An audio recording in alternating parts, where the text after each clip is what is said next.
Olá, meus amigos, e bem-vindos a mais um vídeo do nosso canal. Posso não estar com um grande aspecto, mas é o aspecto possível. Espero que me perdoem. Há coisas mais importantes do que o aspecto. Nomeadamente o tópico do vídeo de hoje, que é masculinidade tóxica versus feminilidade tóxica. E estão neste momento vocês a pensar: feminilidade tóxica? Nunca ouvi falar, já ouvi falar de masculinidade tóxica. Pois bem, a tese deste vídeo é que não é ridículo, não é absurdo e que é perfeitamente justo que, tal como existirá eventualmente uma certa justiça em utilizar este rótulo que assumidamente vem do mundo do feminismo, coisa que nunca foi, nunca foi algo que eu me identificasse grandemente, para não dizer de todo, mas como em qualquer área de pensamento, como em qualquer ideologia, filosofia, chame-se o que se chamar, existem sempre bases verdadeiras e lições a tirar construtivas, positivas. Tal é o caso também do feminismo, certamente. O conceito de masculinidade tóxica, mais do que eu estar a explicar para vocês o que ele poderá querer dizer, importa eu, neste momento, fazer uma associação livre de ideias com aquilo que este conceito poderia realmente querer dizer. Quando é que, em primeiro lugar, o que é que se entenderá por masculinidade? Pronto, um conjunto de papéis ou expectativas que incidam sobre uma pessoa pelo facto de ela ser homem. Pronto, um lugar que é suposto nós ocuparmos ou reclamarmos, uma forma de comportamento com prestações e eventualmente omissões ou rejeições, digamos assim. Hum, Quando é que estes comportamentos se podem tornar tóxicos? Tal como, para mim, o que faz sentido é falar em tóxico como sinónimo de disfuncional. Ok? E quando é que a masculinidade pode ser disfuncional? Eu até tomei aqui a liberdade de fazer uns anotamentos. E destes anotamentos podemos dizer o seguinte. Tem aqui, ó. Tem aqui, ó. Aqui. Esta letra. Em primeiro lugar, eu diria que a ideia de que há áreas da vida vedadas pelo facto de ser homem. Existem homens que, por conta da educação que tiveram, ou mesmo por conta da sua, hum, da sua genética, vá, da sua vocação interna, do seu chamamento imanente, da forma como o seu corpo está feito, estruturado, o seu cérebro, etc., têm uns certos instintos que, tradicionalmente, nós ascrevemos a uma forma feminina de ser, nomeadamente no caso do instinto cuidador. Pronto. Existem certas responsabilidades tradicionais que estão reservadas mais a mulheres. Se existe uma boa razão para isso ou não, não é o tópico deste vídeo. Agora, o que sei é que é errado, na minha opinião, e é tóxico um homem que derive prazer de certas e determinadas vocações que tem, seja cultivadas porque teve uma educação mais progressista ou qualquer coisa assim, ou mais feminista até, ou que é um chamamento que ele próprio tem, que esteja a vedar-se a entrar no mundo. Um homem que é incapaz de entrar numa cozinha, um homem que é incapaz de oferecer para cozinhar o jantar, para limpar a casa, para seja lá o que for. Entende? Para dar algum serviço, para dar de, sei lá, de comer a um bebé com biberão ou qualquer coisa assim. Um homem que se sinta complexado ao ponto de não ser capaz de fazer isso, mesmo quando ele quer e deseja fazer isso. Essa noção de masculinidade, na minha opinião, seria tóxica, porque está a dar-lhe prazer e está basicamente a envenenar o seu pensamento, a sua vida.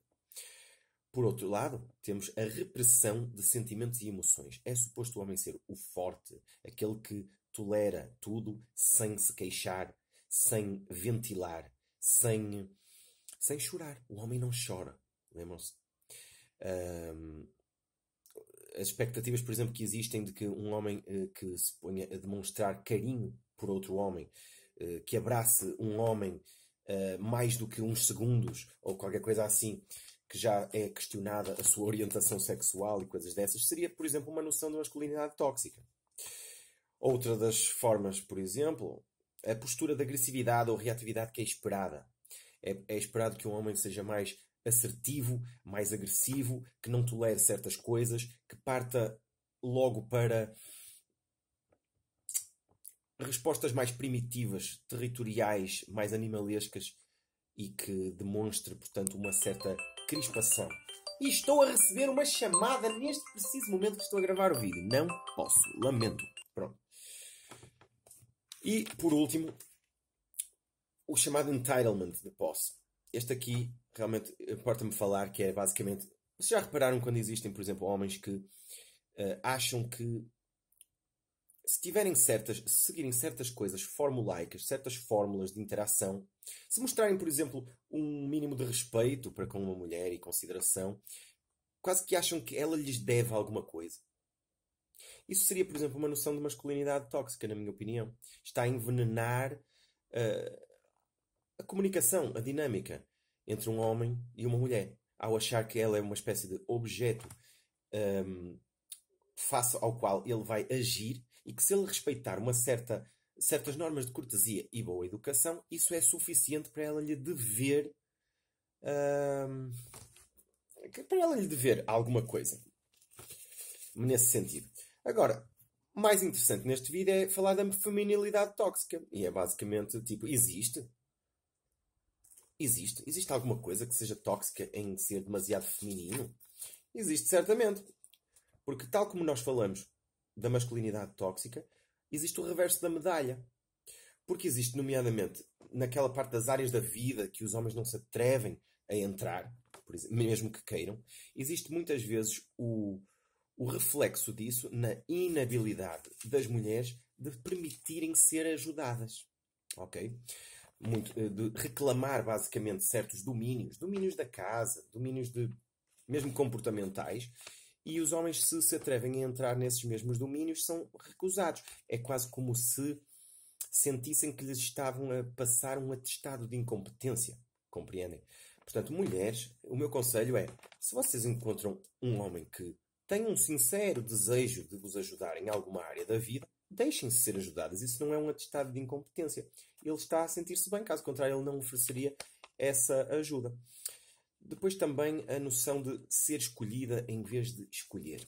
Existem muitas mulheres, não sei se é a maior parte ou não, porque eu não tenho estatísticas, acho que não foram conduzidos estudos nesse sentido, mas talvez tenham sido, que é basicamente aquela noção de ser um objeto sobre o qual existe um sujeito ativo que age. Não é? E elas, em vez de escolherem, são escolhidas. É quase como se a mulher estivesse no banco do passageiro da sua vida e as coisas que lhe vão acontecendo, os parceiros que lhe vão calhando, é quase sempre que ela pode até escolher. A palavra final pode ser ela, mas ela escolhe de entre uma série de candidatos que iniciaram e raramente é ela a iniciar. Isso talvez não seja igual em todos os países, em todas as culturas, mas na imensa maioria parece-me que assim é. E é negativo, porque toda a gente sabe que para uma mulher, por exemplo, é bastante mais fácil não ser rejeitada. Logo, se pensarmos bem nisto, faria bastante mais sentido que ela tivesse a iniciativa, pois o perigo de ser rejeitado é menor. Começa por aí. A inabilidade, que se liga muito, por exemplo, à inabilidade de elogiar ou de iniciar uma atividade de sedução. O máximo que a mulher costuma conseguir fazer é dar o seu charmezinho à distância ou próximo, etc. e esperar que o homem inicie. Pronto. E não tem que ser assim, não existe uma boa razão para ser assim. Existem, inclusive, boas razões para ser ao contrário. Nomeadamente o medo da rejeição, que é perfeitamente justificado para um homem, que por cada sim tem de ouvir, se calhar, 10, 20 nãos. E, obviamente, que eu tenho por padrão a realidade portuguesa, não é? Pode não ser a realidade de todos os países, mas faz com que seja uma coisa que faz todo sentido. A mulher participar de forma ativa. E por último, a coisa mais importante, que é a noção do sacrifício pessoal no altar sacrossanto da maternidade. Quando vocês todos devem conhecer as mulheres que põem o seu companheiro em segundo plano, ou até terceiro plano, que primeiro vêm os filhos, depois vem o emprego e só depois vem o companheiro. Não é? Sempre me revoltou essa ideia. Costumam também dizer-se que a gente cria os filhos para o mundo. Eu não sou pai, não pretendo ser, não tenho grande experiência, portanto, ok. Algumas de vocês podem dizer o que ele não sabe do que está a falar, mas eu sei do que estou a falar, já estive nesse papel temporariamente e sei que pode ser muito bom, uma realização muito boa, mas cada qual tem a sua vida. Os seus filhos também vão ter a sua vida e um dia vão sair de casa e vão ter a sua própria família e você não deve descurar aquilo que é a sua própria realização pessoal. Portanto, pense muito bem disso quando vai secundarizar ou terceirizar ou instituir ou cultivar algum tipo de sentimento competitivo entre o seu companheiro e os seus filhos. Você não deve estar a dizer primeiro vem um, depois vem outro. Na minha opinião, você deve dar uma dignidade a toda a gente para que toda a gente sinta que tem um lugar muito importante na sua vida e não esteja a fazer distinções que tornam a existência de alguém uma espécie de ferramenta. Porque, tal como existe muita noção de que muitos homens tratam mulheres como objetos, existe certamente uma realidade que faz-nos pensar se as mulheres também não instrumentalizam os homens, que são uma espécie, às vezes, de instrumentos para lhes darem bebés, que delas depois podem ignorar, arquivar numa gaveta, numa prateleira, e a partir daí a sua vida fica completamente orientada para o fruto que foi gerado com o contributo muito válido do homem, correto? E além de que eu acho que nenhuma mulher deveria querer pôr nos ombros do filho, ou dos filhos, ou das filhas, a responsabilidade de ela deixar de ser mulher. Isso não é justo. Não é justo para ninguém, não é justo para si, e você não deve viver no complexo e deixar que ninguém instrumentalize você, fazendo-a sentir culpada de ter uma vida íntima, de ter uma vida privada, de ter necessidades, desejos e de os perseguir ativamente e de ir fazer a sua vida, nomeadamente, onde você quer ir. Se tiver que cruzar um oceano para ir fazer a vida em outro continente, você deve saber que você tem o direito de o fazer. E que você não precisa de abdicar disso só porque é mãe, ou pai, ou seja lá o que for. Portanto, essas seriam, nomeadamente, uma noção tóxica de feminilidade, em que seria visto como a mulher é parideira. É uma lógica de parideira, que você envenena todo o seu pensamento, toda a sua vida, e trata o ser mãe como uma espécie de resumo ou a totalidade da sua existência, ou da sua realização, ou da sua vocação humana. Você deve, a partir do momento que decide ser mãe, por exemplo, certamente, tentar ser a melhor mãe possível, certamente, mas isso não pode ser com o sacrifício do seu relacionamento pessoal, do seu lado de mulher, do seu lado de companheira e do seu lado da sua própria também realização profissional, porque não? Pronto, e era só isto que eu queria dizer neste vídeo de hoje. É um vídeo se calhar um bocado chato, mas é um tema que eu acho bastante importante, que me diz bastante. Quando os homens, para serem homens, deixam que isso intoxique o seu pensamento, a sua interação, a sua dinâmica e arruine basicamente um pouco, ou tire pelo menos grande qualidade de vida a si mesmos e a quem tem de conviver com eles, por causa de uma série de preconceitos, de expectativas, cada qual, cada par, cada parelha, cada indivíduo deve negociar as condições da sua felicidade com base nas suas vocações próprias, na educação que teve. Devemos deixar de tentar ter um manual para os outros seguirem, na minha opinião. Você, se sente muito confortável com papéis tradicionais, deve continuar a fazê-los e tem todo o direito de seguir essa forma de ser, na minha opinião, tal como se você quiser levar um tipo de vida extremamente modernizado, progressista, feminista, chame-lhe o que chamar, também deve ter o direito de o fazer. Não sei se é verdade que cada panela tem a sua tampa, mas é um bocado nesse sentido. Pronto. Portanto, não deixe que, para ser masculino, intoxique a sua vida.